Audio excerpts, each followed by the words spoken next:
Hello guys, good morning. Nagluluto tayo ng ating lunch.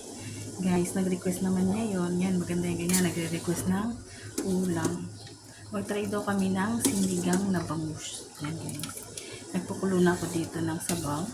Lagay ko na yung kamatis, sibuyas, at sinus. Lagyan ko ng konting paminta.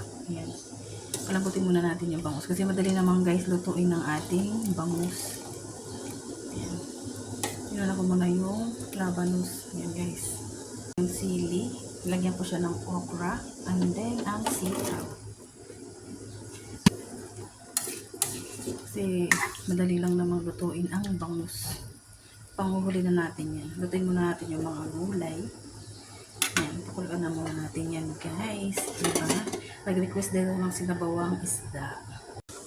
Yan guys. Okay na ang ating gulay. Malambot na siya lahat. Yan. Diba? Saka natin yan ilalagay ang ating milk face guys. Yan. Hinati ko lang siya sa dalawa. Pinutol ko lang siya guys. Hinati ko lang siya sa dalawa. Medyo may laman. Guys, boneless to ha. Pinaboneless ko to. Yan. Pakulan ulit natin yan guys. Kumukulo na siya ulit. Palagyan na natin yung asin guys. Lagyan natin yan ng sinigang. Ulit na sabaw.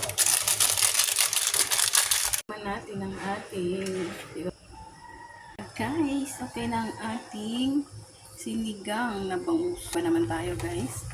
Buti nag-request ng isda sasabawan. Dati gusto puro pinirito, inihaw. Yan guys, sarap ng sabaw guys.